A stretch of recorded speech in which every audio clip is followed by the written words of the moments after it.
साथियों नमस्कार। पीएम किसान सम्मान निधि, जिसमें कि इस योजना से छोटे किसान जिनके पास कम भूमि है उनकी एक प्रकार से सहायता के लिए सरकार ने 6,000 रुपए वार्षिक इस योजना के तहत देना शुरू किया।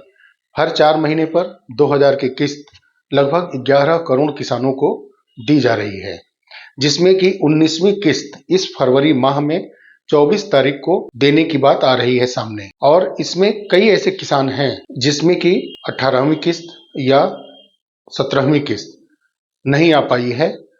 उनके टेक्निकल इशू पर हम बात करेंगे, या जिनका 19वां किस्त आना है और वो हैरान परेशान है कि ऐसा न हो कि जो इस बार शिवराज चौहान सिंह जी द्वारा, जो कि कृषि मंत्री भी हैं, जो कहे हैं कि जिनका ई-केवाईसी कंप्लीट नहीं होगा तो उनको 19वीं किस्त नहीं जा पाएगी। तो इस सब विषय में बात करेंगे। जिनका पहले नहीं आ पाया है या जिनका अभी आना है 19 में, ई-केवाईसी उनका कंप्लीट नहीं है, तो इस वीडियो में सारे विषय पर हम बात करेंगे। सभी समस्याओं को हल करने की कोशिश करेंगे। ऐसे लोगों का जिनका पैसा नहीं आ पा रहा है, सबसे पहले pmkisan.gov.in पर जाना है और उस पर आप अपना बेनिफिशियरी लिस्ट में नेम चेक करेंगे। नेम चेक करने के लिए सबसे पहले आपको बेनिफिशियरी लिस्ट पे क्लिक करना है और वहां पर अपने स्टेट को सेलेक्ट करना है। फिर उसके बाद अपने डिस्ट्रिक्ट को सेलेक्ट करना है। डिस्ट्रिक्ट के बाद अपने तहसील को सेलेक्ट करना है। तहसील के बाद अपने ब्लॉक को सेलेक्ट करना है। ब्लॉक के बाद अपने विलेज को सेलेक्ट करना है। फिर उसमें अगर आपका नाम शो करता है तो ठीक है। फिर आगे आपका कोई पेपर वर्क में त्रुटि है या कमियां हैं जो जिसकी वजह से पैसा नहीं आ पा रहा है। लेकिन अगर आपका बेनिफिशियरी लिस्ट में नाम अगर नहीं है तो ये सबसे बड़ा इशू है, यानी कि जो पेपर की कमियां थी या आपका ई-केवाईसी कंप्लीट नहीं है, जिसके वजह से आपका 2 किस्त रुका और उसके बाद भी आपका पेपर वर्क सही नहीं होने की वजह से बेनिफिशियरी लिस्ट से भी नाम कट गया। तो इसके लिए सबसे पहले आपको बेनिफिशियरी में नेम न होने के बाद सबसे पहले आप pmkisan.gov.in पर लॉगिन करेंगे और फिर उस पर अपना स्टेटस चेक करेंगे अपना रजिस्ट्रेशन नंबर के साथ में। तो सबसे पहले आप नाउ योर स्टेटस चेक के ऑप्शन पर क्लिक करिएगा। फिर उसमें आप अपना आधार से रजिस्टर्ड मोबाइल नंबर हो या आधार नंबर हो डालिएगा। उसके बाद गेट ओटीपी पर क्लिक करेंगे। ओटीपी आपके पास आ जाएगा, ओटीपी डालना है या ड्रॉप डाउन में आपका रजिस्ट्रेशन नंबर भी दिखना शुरू हो जाएगा। फिर उसके बाद उस रजिस्ट्रेशन नंबर को नोट कर सकते हैं आप। इसके बाद आप रजिस्ट्रेशन नंबर से भी लॉगिन कर सकते हैं। तो वहां जब लॉगिन करेंगे तो फिर उसमें आपका पूरा डिटेल आ जाएगा सामने। फिर उसमें सबसे पहले आपको अपना इस योजना के अंतर्गत आप एलिजिबल हैं कि नहीं, ये स्टेटस चेक करना पड़ता है। तो आपको अपनी एलिजिबिलिटी चेक करनी है। इसके लिए आप जब क्लिक करिएगा वहां पर तो नीचे आपका सबसे पहले जो दिखाई देगा वो है लैंड सीडिंग। वो ग्रीन में होना चाहिए और यस का टिक होना चाहिए। दूसरा है आपका आधार बैंक अकाउंट सीडिंग, ये भी ग्रीन होना चाहिए, एस का टिक होना चाहिए। उसके बाद तीसरा है ई-केवाईसी, भी आपका ग्रीन और यस का टिक होना चाहिए। ये तीनों अगर टिक है तो बहुत सी समस्याएं यहीं आपका समाप्त हो जाएगा।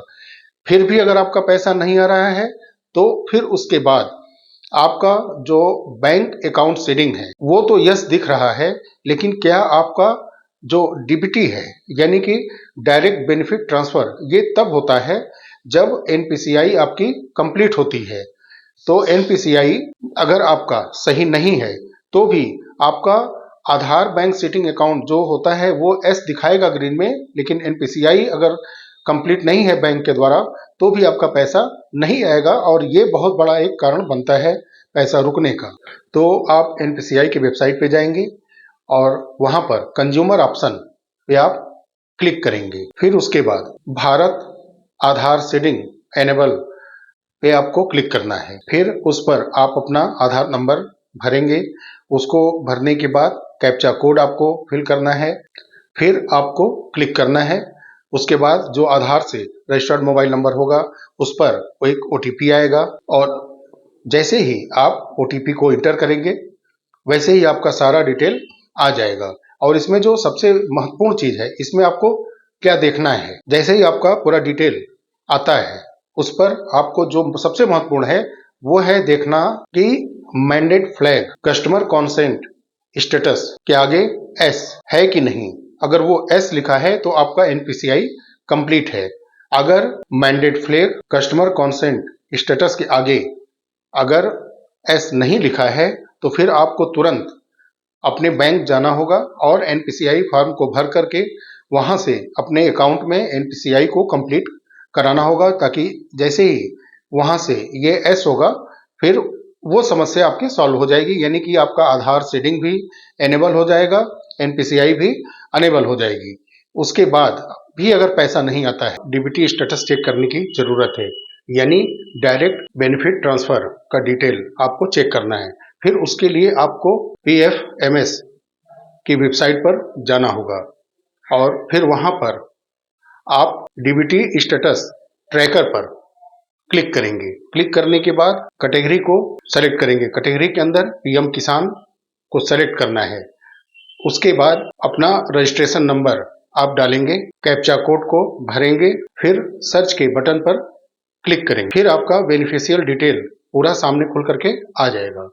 फिर उसमें आपको देखना है 2-3 महत्वपूर्ण बिंदु है, उसको ध्यान से आपको देखना है कि वो स्टेटस इस तरह से शो कर रहा है कि नहीं। सबसे पहले जो आपका डीबीटी का वैलिडेशन स्टेटस है वो अपडेटेड नहीं होना चाहिए। अगर वो अपडेटेड शो कर रहा है यानी कि आपका हाल फिलहाल में अपडेट किया गया है, इसलिए वो अपडेटेड शो कर रहा है, उसको वैलिडेट होना चाहिए। अगर वो वैलिडेटेड है तो यानी कि आपका वो जो इशू है वो सही है, यानी कि वहां पर आपका डीबीटी बिल्कुल करेक्ट है। वो अपडेटेड की जगह पर वैलिडेटेड शो करना चाहिए। फिर एक कॉलम आप देखेंगे, उसमें अप्रूवल बाय एजेंसी, यानी कि एजेंसी की तरफ से अप्रूवल मिला है कि नहीं आपके डीबीटी को, तो उसके आगे लिखा आता है अप्रूवेड। अगर वो अप्रूवेड है तो यानी कि आपका वो भी एक जो महत्वपूर्ण बिंदु है वो भी करेक्ट है, यानी कि फिर आपका डीबीटी करेक्ट है, यानी कि एजेंसी की तरफ से अप्रूवेड है, आपका वैलिडेशन स्टेटस वैलिडेट है, तो बिल्कुल आपका डीबीटी करेक्ट है। और फिर नीचे जो एक एरर डिस्क्रिप्शन होता है, एरर डिस्क्रिप्शन बिल्कुल खाली होना चाहिए। अगर उसमें कोई भी इशू आएगा आपका डीबीटी वैलिडेशन में तो वो एरर डिस्क्रिप्शन में दिखेगा। अगर वो दिखता है तो वो इशू आपको सॉल्व करना पड़ेगा। जो भी इशू उसमें शो करेगा उससे संबंधित डॉक्यूमेंट हो या कोई भी ऐसा इशू ऐसा है जो कि आपको ऑफिस में जाना होगा तो उसको जाकर के सही कराना होगा। अगर आपका एरर डिस्क्रिप्शन सही है, उसमें नील है, कुछ नहीं शो कर रहा है, तो यानी आपका सही है। शिवराज सिंह जी कृषि मंत्री हैं, जिन्होंने ई केवाईसी को जरूरी बताया है और 19वीं किस्त के पहले ई केवाईसी कंप्लीट होनी जरूरी है, तभी पैसा सब किसान भाइयों का आ पाएगा जो 11 करोड़ के आसपास लाभार्थी हैं पीएम किसान सम्मान निधि के। लेकिन मुझे ऐसा लगता है कि ई केवाईसी अगर पूरी कंप्लीट नहीं हो पाती है तो इसकी समय सीमा और बढ़ाई जा सकती है, लेकिन पैसा रुकेगा। यानी कि जिनका पूरा कंप्लीट डॉक्यूमेंट स्टेटस कंप्लीट ना हो, ई केवाईसी कंप्लीट ना हो, तो उनका पैसा रुकेगा। जैसे कुछ किसान साथियों का पहले के 18वें या 17वें किस्त को रोका गया है, इस तरह से ये भी रुक जाएगा। इसको पाने के लिए जो प्रोसेस मैंने बताया है उसको कंप्लीट करना होगा। साथ ही में ई केवाईसी, जिसमें कि सबसे बड़ा एक मुद्दा है नेम मिसमैच का, जिसमें कि जो आपका लैंडिंग पेपर है यानी खतौनी, जो बिल्कुल एस होना चाहिए, जो आपका लैंडिंग सीडिंग है वो एस होना चाहिए। वो एस कब होगा? आधार, बैंक का नेम और जो लैंडिंग पेपर है उस पे तीनों पर नाम स्पेलिंग मैच करना चाहिए।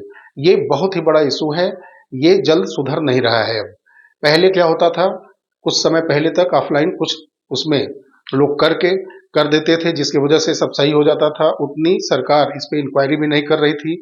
लेकिन अब गवर्नमेंट की तरफ से ये रूल है कि ये जो पैसा वो डीबीटी के माध्यम से किसान साथियों के खाते में भेज रहे हैं वो सही जगह जा रहा है कि नहीं, वो जीवित हैं कि नहीं, इसलिए उनका फेस वेरिफिकेशन, फिंगर वेरिफिकेशन सब कराया जा रहा है, सबका वैलिडेट किया जा रहा है। सबसे पहले आप ये मिलान करें ई केवाईसी से पहले तीनों डॉक्यूमेंट पर, आपके लैंडिंग पेपर जो है और आधार है और बैंक का जो खाता नंबर, बैंक के पासबुक पर आपके नेम तीनों पर बराबर होने चाहिए, स्पेलिंग बिल्कुल मैच करता हुआ होना चाहिए, और एक रजिस्टर्ड मोबाइल नंबर बैंक खाते का और आधार का दोनों अगर एक है तो और अच्छी बात है।